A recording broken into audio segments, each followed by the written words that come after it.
All right. Good morning, everyone. My name is Zach Nicklin, and I am a co-PI for the National Center for Autonomous Technologies. I am also a co-chair of the FAA UAS Collegiate Training Initiative, along with Diana Robinson, our FAA representative, who most of you, at least those of you in the CTI community, will know. With us, we've also got Jonathan Beck. He is actually the PI of the National Center for Autonomous Technologies. And of course, we've got Elaine Craft, who is the PI of Mentor Connect. And Elaine is going to be giving us a ton of great information today. So I thank you all for joining us. And we'd like to really start off with just a quick poll. And this poll is just kind of lets us know a little bit about what you know about the National Science Foundation, ATE. Mr. Blado, can we get the poll up? Done.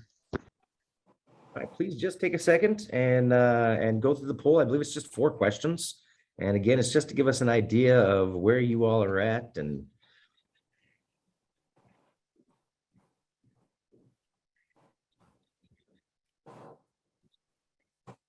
Blado, if you just want to give them just about a minute or so to go through and answer the questions, then we'll close the poll after that.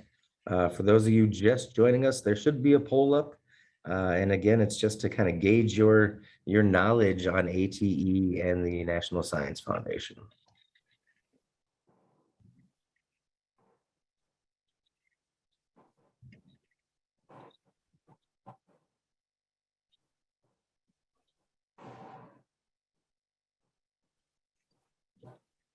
All right, Zach, about 30 seconds here or so. If you could put the poll results up so we can take a look at them.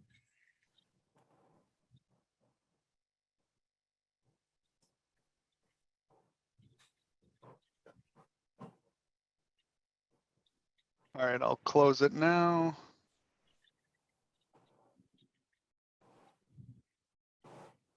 Can you see them or no? Yeah, yes, I can. Thank you very much. All right, so our first one is, what is your college's experience with ATE funding in the past 7 years? And it looks like 67% of you have had no NSF ATE grants in that time. That is great. This will be a information-filled webinar for you and to get you on track to be a part of ATE. Personal experience with grant-funded projects.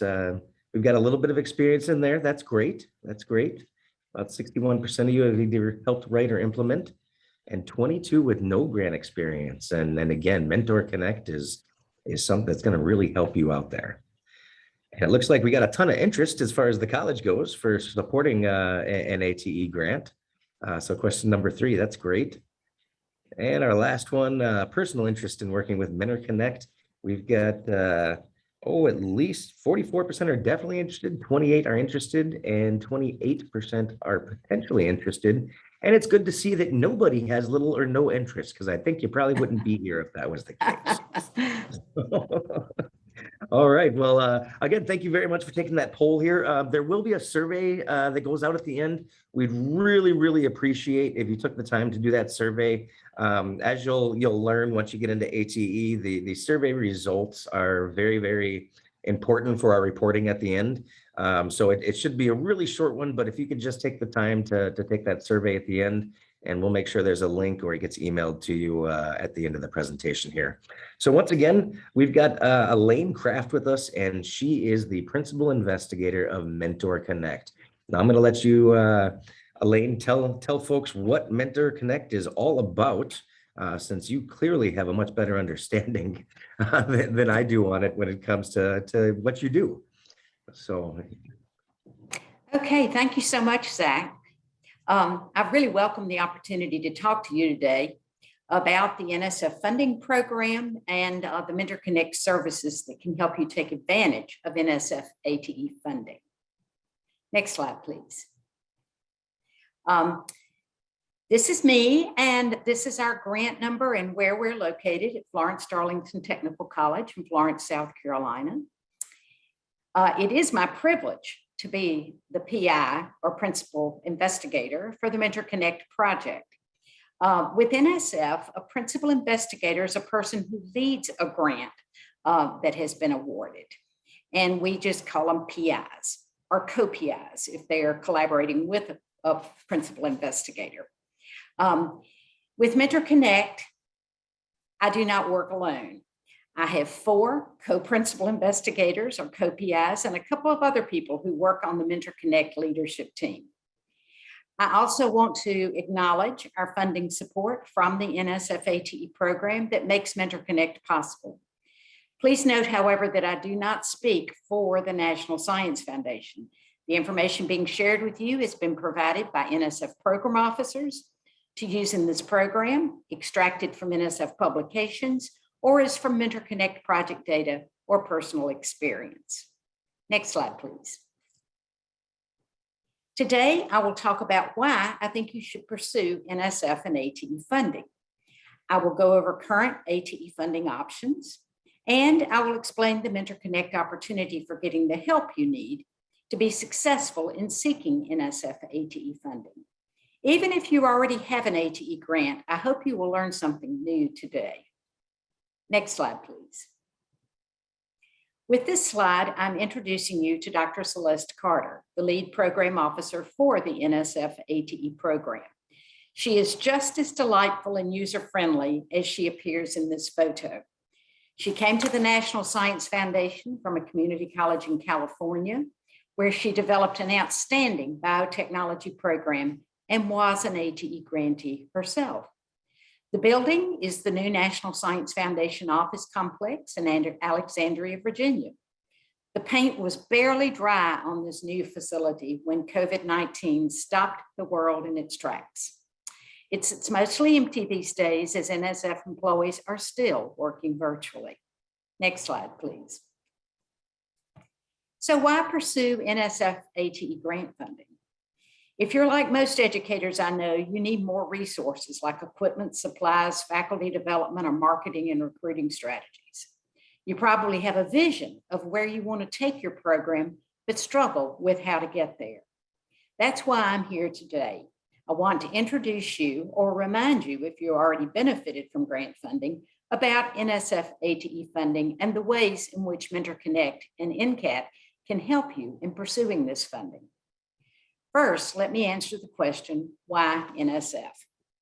The National Science Foundation is obviously a STEM-centric agency, but there are limitations. The most significant limitation is healthcare, which is an agency-wide exclusion for NSF funding.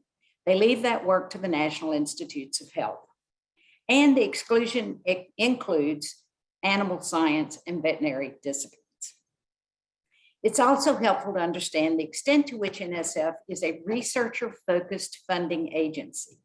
That means that faculty are expected to conceive and lead NSF grants. The level of discipline, specificity necessary for a grant to be competitive helps ensure this. How decisions are made regarding which proposals to fund varies widely from agency to agency. The way NSF reviews grant proposals and makes funding decisions is often referred to as the gold standard among federal agencies that award grant funding. The merit review process is designed to ensure that only proposals with high intellectual merit and promising broader impacts are funded. Every effort is made to shield the proposal review process from political influence. Proposals are always reviewed by academic discipline experts and peers of those who are seeking grant funding. In addition, reviewers may include industry representatives, representatives of professional associations in the discipline, or others with unique experience and preparation necessary to carefully consider the intellectual merit and broader impacts of the proposal. So, who handles submitted proposals? From a grants perspective, there are 2 sides to NSF. The program officers are on one side, and then there is the financial side. The financial side is the division of grants and agreements and related NSF operations. Today, we will talk only about the program officers and program officer side. It came as a surprise to me to learn that there are relatively few permanent program officers working at NSF. Many program officers are rotators. Rotators are faculty who are essentially on loan from academic institutions across the nation who come to work at NSF temporarily, usually for 2 years. The NSF system of using rotators provides a steady stream of new perspectives, discipline expertise, and boots on the ground understanding that keep NSF tuned in to the people and environments where grants are implemented. The NSF call for proposals is known as a solicitation. Another way NSF proposals are invited is through a Dear Colleague letter. One really nice feature of NSF solicitations is that they're almost always issued for multiple years when published. This gives you considerably more lead time to prepare proposals than is provided by most other funding sources. An example is the NSF ATE solicitation 21-598 that was issued in July of this year.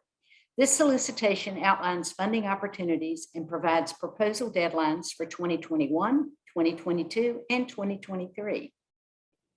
Program officers at NSF are user-friendly. They are accessible and regularly communicate with prospective grantees. They will review a 1 to 2 page concept paper for a proposal and provide feedback. Once you are funded, their goal is to help ensure the success of your project. All communications with NSF are electronic. There are no letters or checks coming in the mail.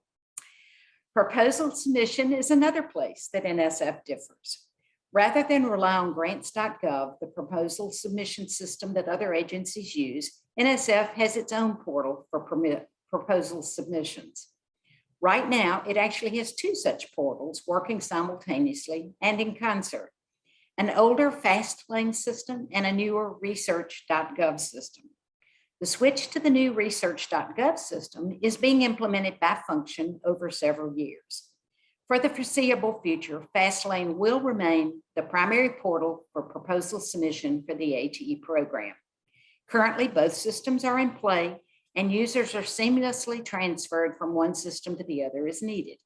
The same credentials are used to log into either system. Next slide, please. So why pursue NSF ATE grant funding? This slide shows 9 good reasons to pursue funding from the ATE program. First, NSF ATE focuses on 2-year colleges. This is rare. While a broad variety of organizations are eligible for ATE funding, the ATE program has a laser-sharp focus on 2-year colleges. It is the only the only NSF funding program with this priority. The program does not restrict proposals from universities, nonprofits, or others, but there is a clear and stated preference for proposals to be submitted by 2-year colleges. No matter who the grantee organization may be, associate degree granting institutions must be integral to any ATE proposal, and 2-year college faculty must be in leadership roles for projects to be funded. ATE is a workforce development program. ATE is designed to fund projects that focus on advanced technologies that drive the American economy and that prepare highly skilled technicians to meet industry needs. ATE expects completers of programs to have the preparation and credentials to immediately enter the workforce. The program does not support projects where the primary emphasis is on college transfer. A big plus is that there is no cost sharing requirement, as is common with many funding programs. In fact, cost sharing is expressly prohibited in the ATE program. It is also unusual to have long lead times to prepare grant proposals. Most federal funding opportunities are issued through the Congressional Federal Register 90 days before proposals are due. The ATE program typically issues solicitations for 3 years at a time, so you know the proposal deadline each year well in advance.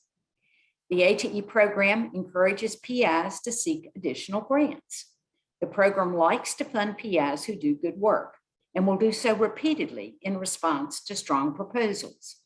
ATE has no limit on the number of proposals a college can submit at any time or on the number of grant-funded projects that can be implemented simultaneously at an institution or by a particular PI. The only requirement is that a person not have more than 100% of their time committed to and compensated by grants. ATE program officers are very user-friendly and helpful, as I've mentioned a couple of times. They are very interested in and dedicated to fostering your success. ATE support systems are amazing. ATE Central is a communications hub and digital library for the program. Evaluate teaches about and supports strong project evaluation. Mentor Connect helps you prepare competitive grant proposals, navigate the funding process, and implement projects once funded. The ATE program has you covered. And last but not least, the ATE community is a sharing, caring group of grantees. We become friends as well as colleagues. And once you are an ATE grantee, you will never walk alone, unless of course you just want to. Next slide, please. This graph shows current funding options in the ATE program. Mentor Connect has a special focus on small grants for institutions new to ATE, which is highlighted in red. But we also provide mentoring for those seeking ATE project grants. ATE Project Track is where the majority of proposals are submitted. A new opportunity called Consortium for Innovations in Technician Education is designed for those who want to build on prior work and expand their impact through partnerships with one or more colleges. There are two types of ATE centers and a targeted research track. It is important to understand that Consortium for Innovations in Technician Education, Center, and Research Funding Awards are designed for experienced ATE PIs who have an impressive track record of success with previous ATE funding awards. The smallest number of awards are made in these categories. The deadline for proposal submission has been published for 3 years. This year's deadline is October 14th, 2021. And then there is October 6th, 2022 and October 5th, 2023. Next slide, please. ATE projects can focus on a variety of improvements in technician education. A project may include one or more of the ideas shown on this slide, but are not limited only to these ideas. The proposal can have a single focus or may combine multiple ideas that knit together for program improvement. However, in some cases, like equipment acquisition, there is an expectation that the project will also include curriculum renovation and industry input, possibly faculty development. Projects are a great way for new ATE grantees to move up once they've had a small grant for institutions new to ATE. Next slide, please.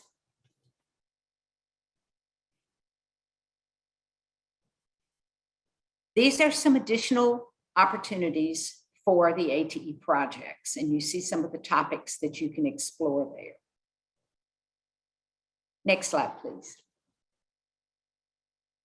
For those who are eligible, a small grant for institutions new to ATE is definitely the place to get started with NSF funding.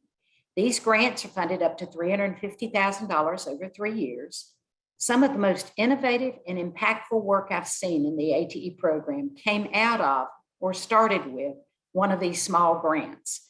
The NCAT Center is a classic example of an initiative that started with a small grant for institutions new to ATE and has literally grown up to be an ATE center. One advantage of pursuing a small new to ATE grant is that these proposals are reviewed in a separate track and they are reviewed together.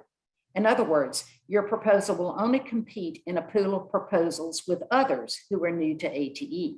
You will not be competing with more experienced grantees who apply to the other ATE funding tracks. Another advantage is that proposals in this track have the highest funding rate within the ATE program and for the NSF agency overall. Your chances of having a proposal funded in this track are at least twice as good as is the case with any other funding option. Now, Zach, why don't we take a breather and see if there are any questions about the general topic of NSF and ATE funding. Absolutely. So we've actually got 2 questions already, and anybody else who has any questions, please feel free to throw them up in the Q&A section or the chat.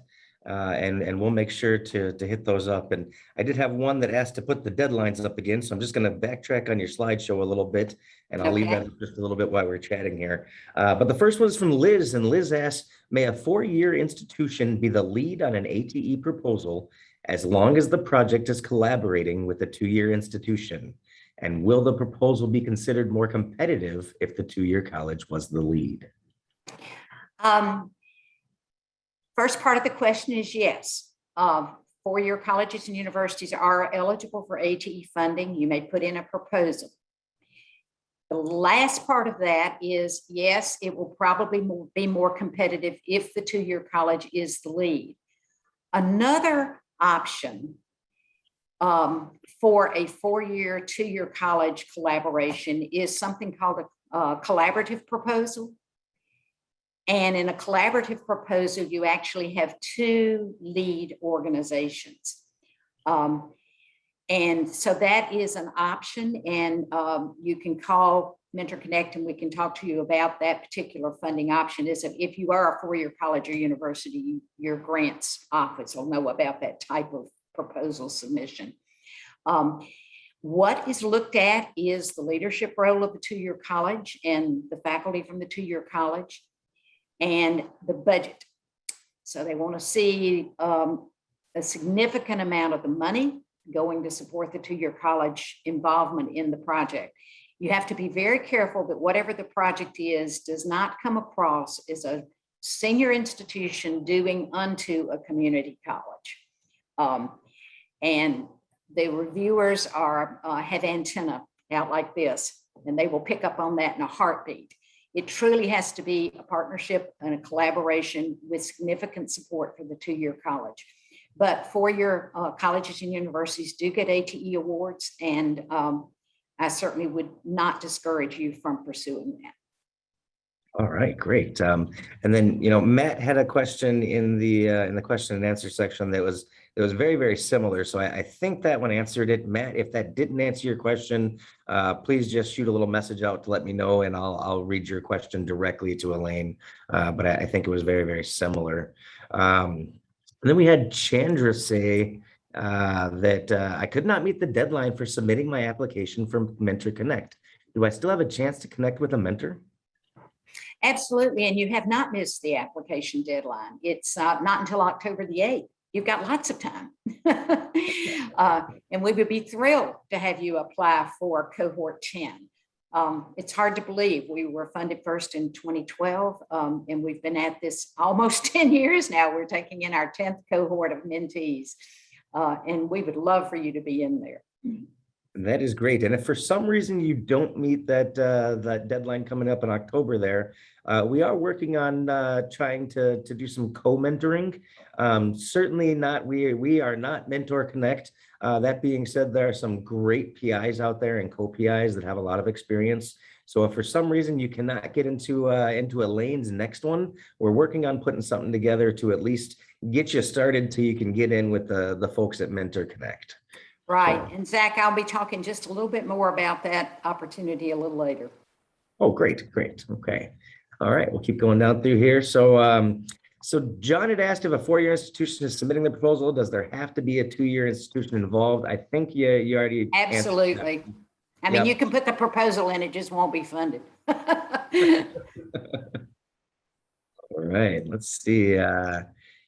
So if Mentor Connect deadline is October 8th, then what is the deadline for October 14th? So that October 14th deadline is the deadline. That's for the proposals going into the NSF ATE program this year, submitting proposals.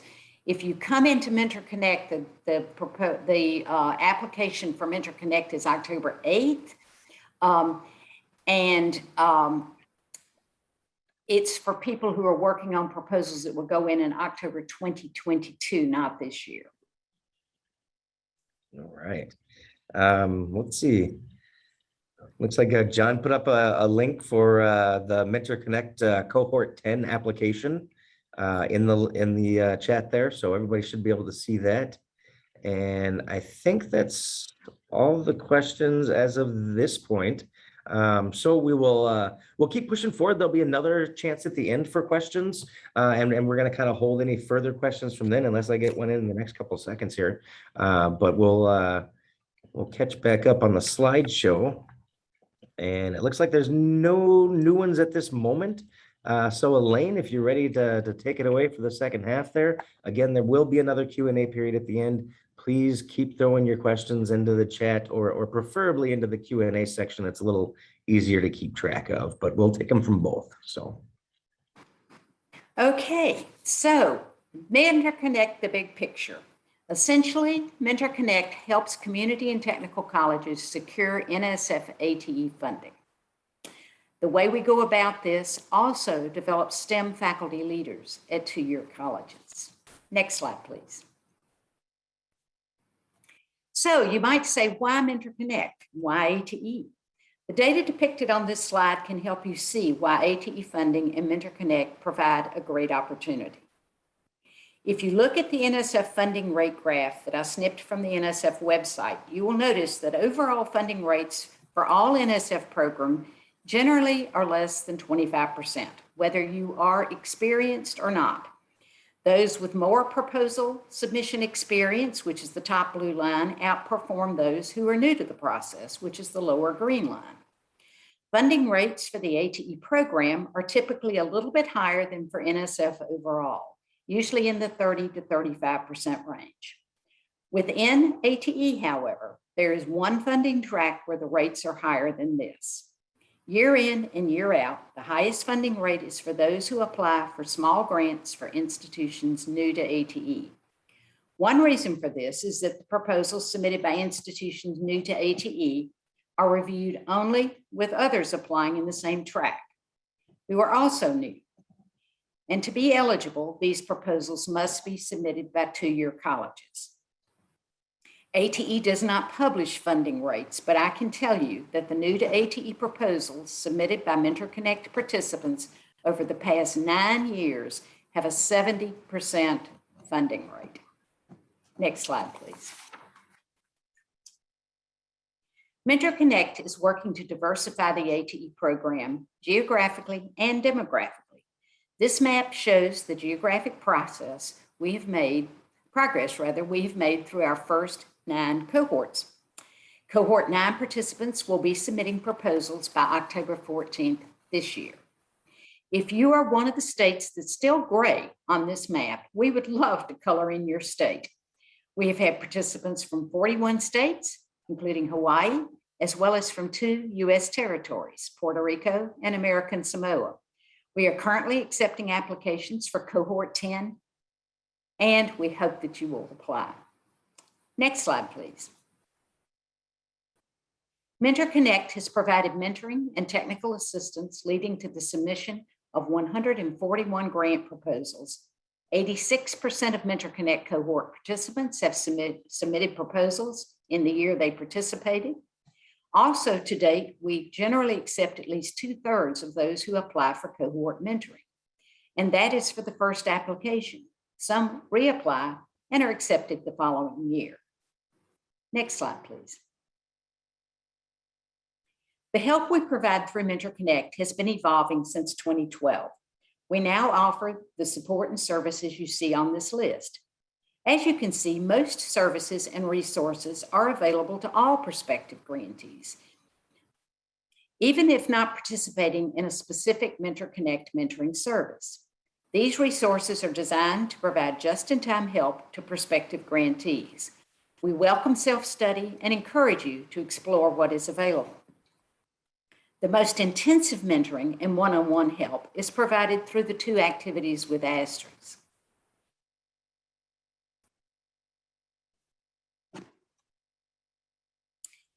Those are the workshops that we apply, that we have. And if you are in a cohort, you get to participate in those workshops.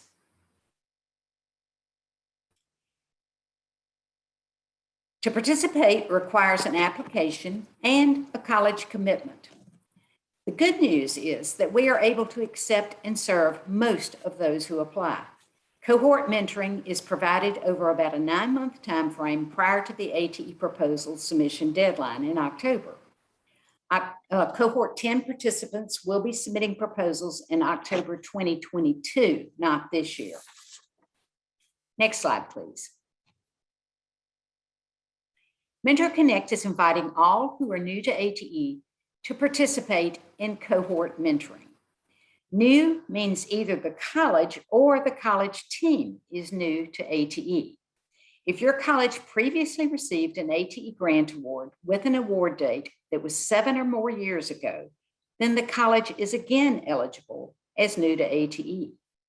If you are a branch location of a larger college that has its own chief academic officer, the branch campus is eligible as new to ATE, even if the main campus or other branch campuses have had awards. Mentor Connect also classifies faculty who have not developed and implemented ATE grants previously as new to ATE. So new to ATE colleges and new to ATE faculty may participate in cohort mentoring. Cohort mentoring refers to Mentor Connect's structured process of mentoring and technical support. You participate with others who are also new to ATE as you prepare a grant proposal for the next ATE grant cycle. Our next cohort will work on proposals for submission in October 2022. As I've mentioned, it's not this October. In terms of structure, we typically work with 20 to 22 college teams each year. Teams are made up of 2 STEM faculty who will conceive and lead the ATE project that is developed into a proposal. In addition, we encourage a grant writer and supportive administrator to participate as part of the team. We work with teams for at least 9 months, initiating the process in early winter and continuing through the proposal submission date the following October. Benefits include a 3-day workshop on grant writing in the winter and a 1-day workshop in the summer. The summer workshop is offered in conjunction with the High Impact Technology Exchange Conference, known as HITECH. The Mentor Connect participants are also able to attend the conference. Provided COVID doesn't again force us to a virtual gathering, the 2022 Winter Workshop will be held in New Orleans in February. HITECH and the Summer Workshop will be held in late July in Salt Lake City, Utah.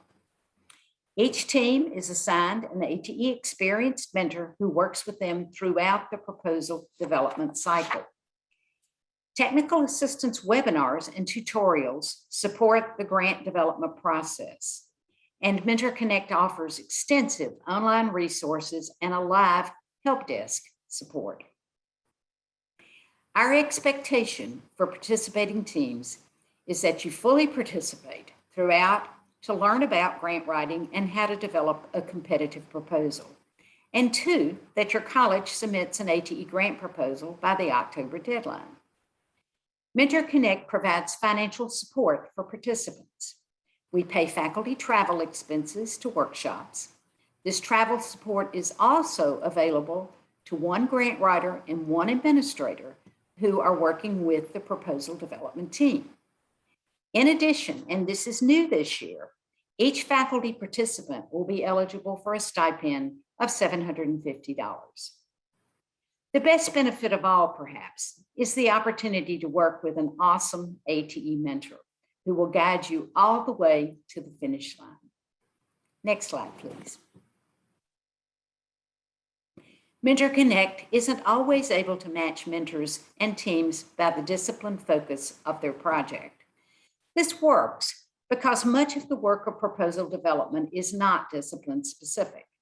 However, through a new co-mentoring initiative, any prospective grantee collaborating with NCAT will also be assigned a subject matter expert mentor from NCAT to augment the Mentor Connect mentoring process. Subject matter expert co-mentors have been through the Mentor Connect Mentor Fellows internship to become mentors, and they will assist prospective grantees with discipline-specific areas of proposal development, such as identifying available curriculum and training modules, providing equipment, purchasing advice, and making industry connections. Of particular value is that the co-mentor will ensure that you benefit from your association with NCAT and NCAT resources. Each prospective grantee who engages in the co-mentoring process will still work one-on-one with a Mentor Connect mentor for overall grant development. Co-mentoring just adds the secret sauce that will likely make your proposal even more competitive. Grantees who go on to receive additional ATE grant awards become eligible to become mentor fellows and then to serve as mentors or co-mentors in the future. Next slide, please. My final advice to you is to dream big. You have the power to make a difference, and we want to help you achieve the dreams that you have for your program and your students. Pick a good funding program like ATE that will stick with you over time and long enough for you to make a difference. Get help. ATE funds Mentor Connect so that we can help you learn what you need to know and avoid mistakes. Start early. Mentor Connect provides a long runway to help ensure a successful takeoff as an ATE grantee. We believe that much like having a baby, it takes about 9 months to develop a strong competitive proposal. So get on board with us early to improve your chances for success. Next slide, please. John was thoughtful enough to put the link in chat about how to get to the Mentor Connect application, but you can go to the mentor-connect.org website and just look under Get a Mentor. The application is in 2 parts. The second part is a required affidavit from your college. In addition to cohort mentoring, for those new to ATE, we offer second chance mentoring for those who want to rework and resubmit a proposal that wasn't funded. And we offer moving up mentoring for grantees who want to seek larger ATE project grants. If in doubt about your eligibility or which opportunity is the best fit for you, give us a call or send an email. We will work with you to get you on the pathway to ATE success. Now, Zach, let's see if there are any additional questions about Mentor Connect. Yes, there is absolutely a few more questions here, and I will absolutely say that Mentor Connect is what really got us on the track, here at Northland College. I know that we submitted an initial application that not to Mentor Connect, but to NSF AE, and it did not go through. And then we joined with the folks there at Mentor Connect, and the stuff that we learned there was very valuable, and has gone forward into multiple projects since then. So great organization. So we got a couple of questions here. First one is, do we have any chance of receiving ATE funding to develop an aviation program when we do not currently have a dedicated faculty member? So essentially, can the grant fund the faculty member content expert to start at the program? That's a bit tricky. One of the things about funding, and I mentioned that NSF and ATE like for you to get subsequent grants and they stick with you a long time. However, they really are designed to jumpstart things. And they are very concerned about paying for faculty positions when those positions don't have any source of funding, for instance, once the grant funding ends. That said, however, there are situations and ways to craft a proposal where perhaps adjunct faculty are involved. Perhaps you could partner with another institution that does have full-time faculty. And I will mention that aviation programs that train pilots are generally not funded by the ATE program. Drone programs, however, in unmanned vehicle endeavors, technician education, that sort of thing, those programs are eligible for funding. But if it's just pilot training, those typically are not funded. There may be a way to do it. It's a little bit tricky. NSF ATE likes to fund existing programs. What I like to say is they like to make good things better and great things fabulous. You know, they want to take people to the next level, but they are not, as a program officer once said, NSF is not a charity. They do not support sinking ships. They're not your lifeline if you're drowning. They like to have some assurance that there's going to be success. If there is enough industry commitment, job demand, college commitment to this, you have a really good plan, you know what it is, and you know that once you have a class, the college will support faculty. This could possibly be funded. You just have to, like with all of these proposals, you just really have to make a case for it and justify it. Okay, great. Okay, so is a co-PI required to join Mentor Connect? Someone had looked at the online application form and it has a star next to the co-PI field on the application. Yeah, it's really just two. You don't have to worry about who's going to be PI and co-PI. Actually, we prefer to have two strong STEM faculty members. Either one could lead the project, and as the project evolves, the leader may surface, you know, it may become evident which one really needs to be the lead. But it does have to be a team of at least two STEM faculty who are going to work together on a proposal. They do not have to be in the same discipline. You can partner with somebody in another department. We've seen some very successful pairings of automotive with physics, with engineering technology with mathematics, you know, or they can be two out of the same discipline. If you are doing, say, a bioinformatics project, it makes sense to have somebody out of the biotech or biology area with somebody out of the computer technology area. So it needs to make sense for the project that you want to do. NSF really, I mean, you need the expertise to do whatever the project is that you're proposing.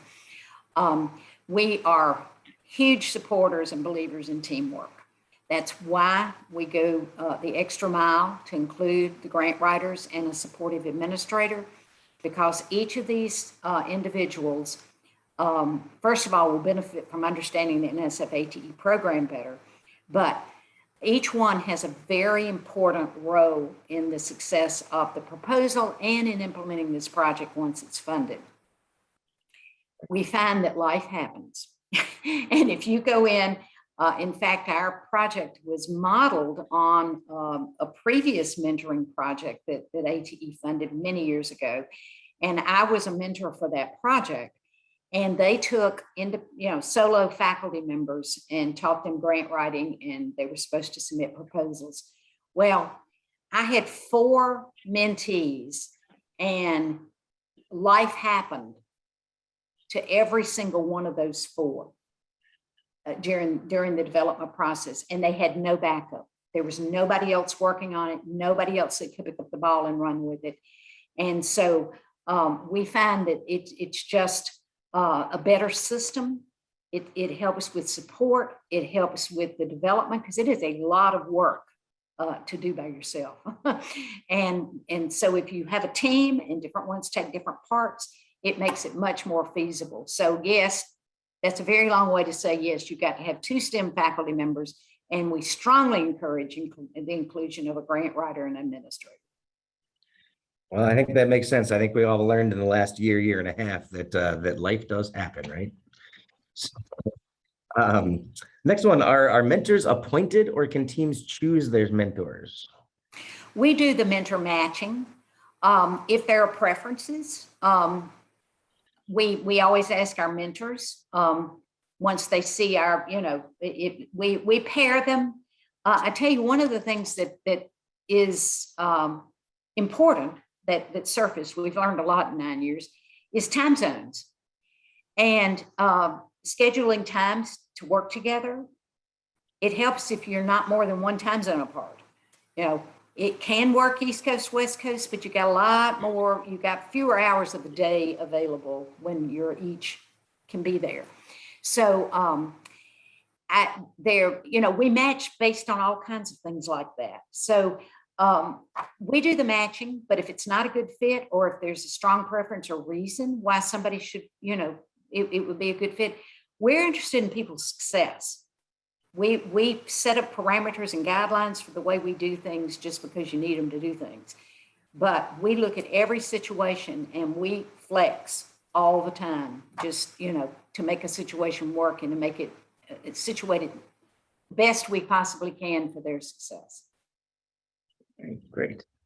All right, so the next one, several administrators, including myself, have been employed less than 7 years at the institution that they work at. Is there a database to see if our institution previously applied for MentorConnect or other ATE funding? Absolutely. You can go to the nsf.gov website and search under awards. And when you go under awards, it gives you expired and current. And so since there hasn't been anything since in the time you've been there, but you're not sure about the 7-year window, I would click on expired and put your college name in and see what comes up. All right, great. In fact, that's what we do. When we get applications in, we have to check every one to see who's eligible for what. So we do that same search. Okay. Let's see, we got a question. What type of proposal is ATE? I am in the process of writing a research type proposal under NSF. Well, the ATE, as we said earlier, that would say the Advanced Technological Education. So we're really looking at well, I think it spelled it out pretty well, the Advanced Technological Education. So getting technicians out there in the field and working, particularly in those high demand, high knowledge based type jobs. Okay. Get that, Elaine. And there is a research track, as I mentioned, in the ATE program. It is a very, it's an applied research. And whatever you are researching needs to have potential for producing information that will help with technician education, guide technician educators, help us improve programs and services. And so it's not typical core scientific type research. But if you are working in other ATE programs or submitting proposals to other NSF funding programs, a lot of the same grant development processes apply. And so if you have something in mind that you want to work on that is very workforce oriented and could benefit technician education, then it would be worth exploring that particular avenue. You would need to work with 2-year colleges. Even the research is only successful when the research entity and the pairs with 2-year colleges, because that they have to be the subject of the research, their students, their industry partnerships, whatever. And so we've had 2 people kind of ask a similar question, but they're wondering if you mentioned the 2 participants there or co-PIs. So what about if one was faculty, but the other one was an administrator or other type of staff, or do you look for 2 faculty? We look for 2 faculty. Now, that said, there are a lot of small community colleges in this country where you have individuals who have a foot in both camps. They are in the classroom, they teach some, but they're also, say, a department head or a division chair. They have dual role. Those individuals who still have a foot in the classroom can qualify as faculty for our work. If you're purely administrative, though, you'd be better as the administrative support for a faculty team. Administrators know how to get stuff done at colleges, and faculty know how to get stuff done in the classroom. So they make a good pair, because when you do these projects, you're always talking about change of some sort. So, administrators are good with helping with the change management piece and college communications and just there are any number of ways that they can be helpful. They can be on the grant team. For instance, if you have a dean of workforce development or something like that, that's very critical to the project that you're doing, they could be another co-PI. These grants can have up to 5 PIs, a PI and 4 co-PIs. They also have a category called senior personnel, and those are part of the leadership team of a project. And these other individuals, including administrators, can be included in some of those other roles. But one of our goals with Mentor Connect is to build capacity at colleges and among the faculty at two-year colleges to initiate and to drive ideas for these grants.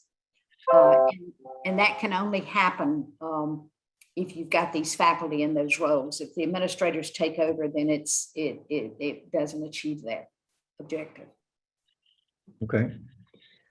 So we had a question, what is the difference between cohort mentoring and the co-mentoring with NCAT? Okay, well, the cohort just means that we take you into Mentor Connect as a group.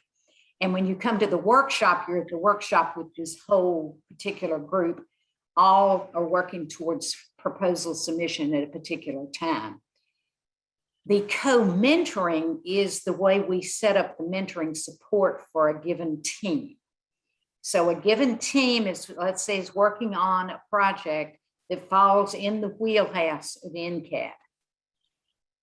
So Mentor Connect Mentor will help with the, we'll teach you about the proposal development process. We'll help you, your mentor will help you put that proposal together mechanically. And your NCAT mentor will be your subject matter expert to help you with those portions of the proposal that are discipline specific. Great. All right. Can we apply to get a mentor if we don't have a well-defined project idea, or should we come up with a solid idea first and then apply for a mentor? You really need to have some idea of what you want to do.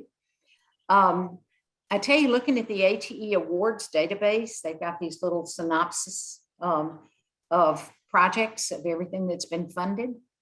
And I don't have that program code handy. I'm sorry, I don't have it right in front of me. But when you go into the NSF search, and that may be something that NCAT could send out to participants to help them with. You can go into the NSF database and look at projects that have been funded to get some ideas.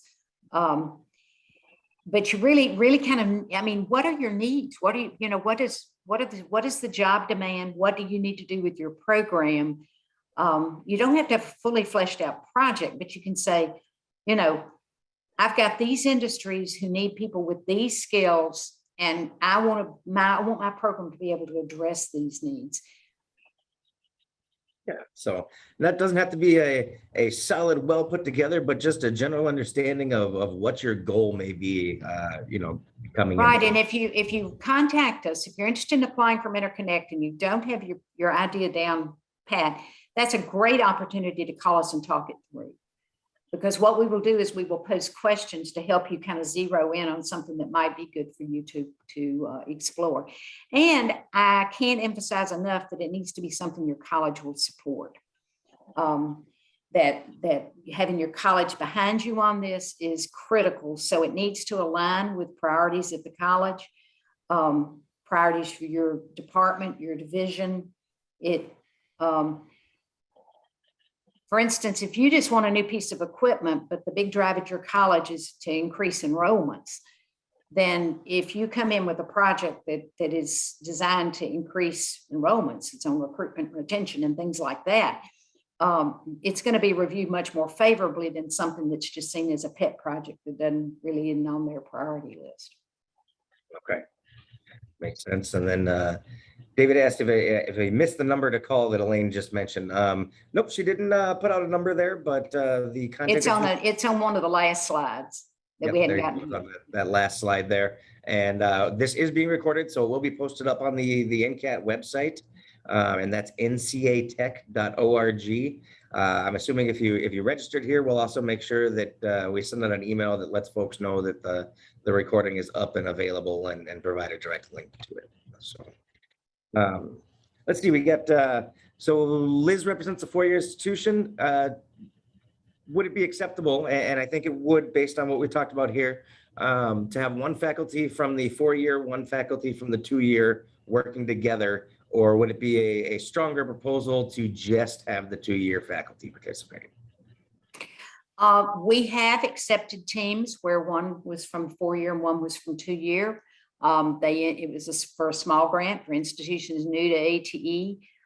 They went in actually ended up going in with a collaborative proposal in that particular case. There's not much incentive or reward built around getting grants into your colleges, whereas at universities, they have reasons why they need to be at the top of the page, so to speak, that they need to be the PIs on these projects for them to be supported by their institutions, and we get that. So yes, that kind of a partnership is especially where it's a win-win. I'm a huge believer in that. It can't only benefit the university, can't only benefit the two-year college. If it's going to be a partnership, it's, each one's got to be getting something out of this partnership and contributing to the other. But that we have had that type of pairing in Mentor Connect, and they were successful. All right. And this is just another just kind of clarification type question. So Michael's at a college or at a college where they have multiple campuses. Their primary campus has applied for Mentor Connect. They're at another campus location, 20 miles away. Are they eligible for A, funding, and B, Mentor Connect? There are two questions there. One is whether this branch campus has a chief academic officer of some sort. The titles change. Sometimes they're provost, sometimes there's something else, but that where academic decisions are made at that campus. If it's just another location where courses are offered, but there's really no administration there, that wouldn't be considered a separate eligible campus for new to ATE. However, that said, if you've got a team at this other campus that wants to work on a project in a different discipline, something different than the one that already has been in Mentor Connect, then they're eligible now under our new to ATE category of faculty who are new to ATE. That's something new for us this year, along with faculty stipends, is that what we realized, since we do what we call the second chance and the moving up mentoring for teams, and those don't go through our workshops. When we worked with teams who had been through our workshops and they came into one of those other mentoring services, they started way up on the learning curve from those who had not. And so as a faculty member, you can understand, I know I very often would hear faculty members say in physics, complaining that they can't teach physics because they have to spend too much time teaching their students math, because they have to be able to do the math, do the physics. Or engineering technology complains because they don't know the physics. They have to teach them the physics. They should have learned that in their physics class. So if we get a mentee that hasn't had any training, doesn't know much about the structure of these grant proposals, hasn't learned about the NSF AE program and the things that we teach in Mentor Connect, then the mentor's job is so much harder because they have to teach them all of that along with helping them build this proposal. So that's why we decided that if they hadn't had this training, essentially, if you have not had training in how to do an NSF AE grant proposal, we'd like for you to come into that training process, even if you have to go for an ATE project and not a small grant for institutions new to ATE. Okay, great. I think we ran through most of the questions there. I'm not seeing any others in the chat. But Elaine, I just wanted to thank you. There was so much great information there that I think will really, really help folks looking at some of the stuff in the chat. People are excited. You're going to have some applications for cohort there. It really looks like. I think that we drove a little bit of interest with the co-mentoring as well. So Elaine's information was again on that last slide. You'll have the recording there. Elaine, I don't know if you want to put the Mentor Connect website in the chat. Just if you'll put the next slide up, it's got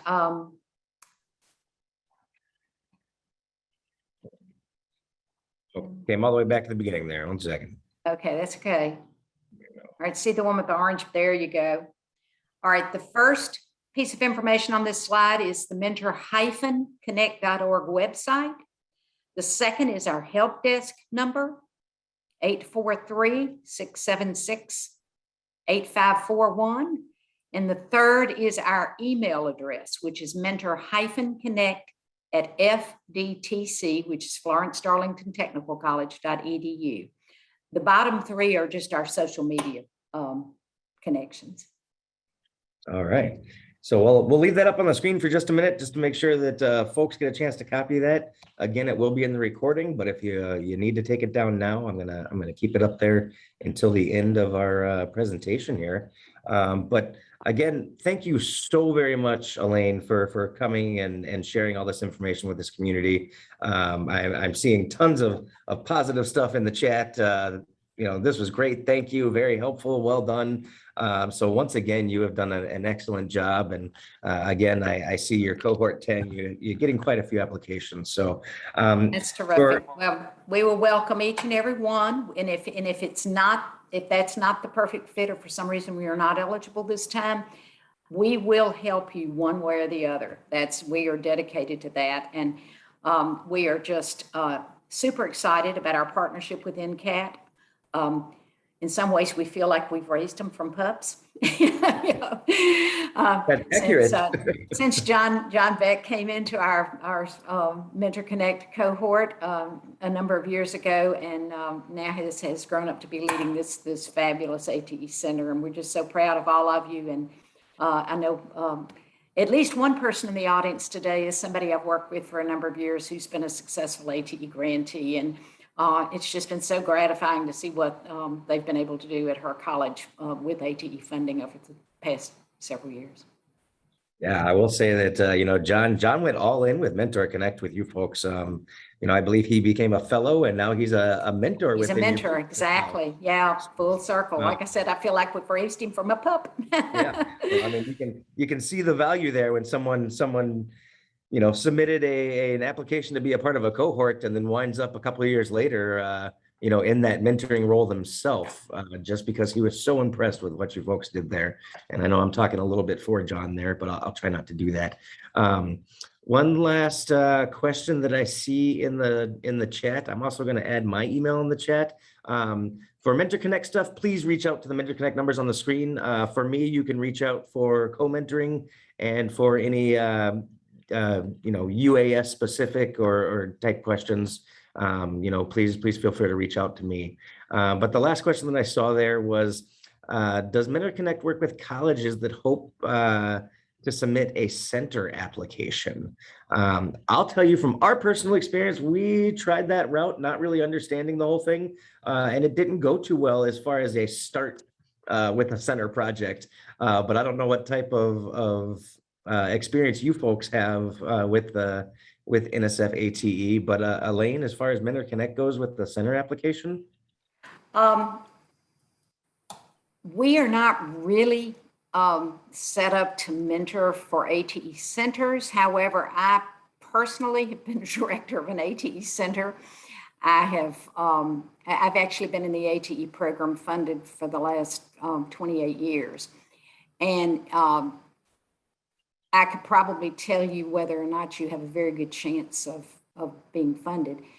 They're only going to fund 10 centers, 6 are already funded. The solicitation is very specific about the discipline focus and when you can submit a proposal in a particular discipline focus. I can talk with you about strategies for how you can go forward if you think that's where you're headed and you think you're well equipped to do that and qualified to do that, experienced to do that. And you may want to talk to John Beck. It is a lot of work. Make sure you be careful what you ask for. All right. Well, that is it as far as questions in the chat or in the Q&A section. So for the last time, thank you very, very much, Elaine. We really appreciate it. For all you folks, out in the CTI program, you can reach out to myself, to Diana, for any questions that are CTI specific or UAS specific here at NCAT. We do want to help you grow your programs as well, or start your programs. So we are happy to lend any expertise that you may need. And once again, I'm going to give you a reminder to please go out and do the survey. Zach Blado, is that survey going to head out in an email here? Yes, I believe when they exit the meeting, or no, I think it just opens up a browser for them. Okay, so you When should they- see that survey as you close out of the meeting. If you don't see it, please let us know. Reach out to us via email. Again, I've got my email in the chat there. And we'll of course follow up with an email to let folks know where they can find the recording, assuming you registered for the event here. So thank you all very much. Thank you, Diana, for helping set this up and being a part of that CTI community. You know, Diana and the FAA there, they are invested in the success of all these programs as well. They want to see this portion of the aviation industry grow and grow in the right way. And so getting a mentor that can help you on the ATE side, on the subject matter side is really the way to go about it. So thank you all for taking the time to attend today. And I look forward to hearing from you, as does Elaine. So thank you all. Thanks. Bye-bye.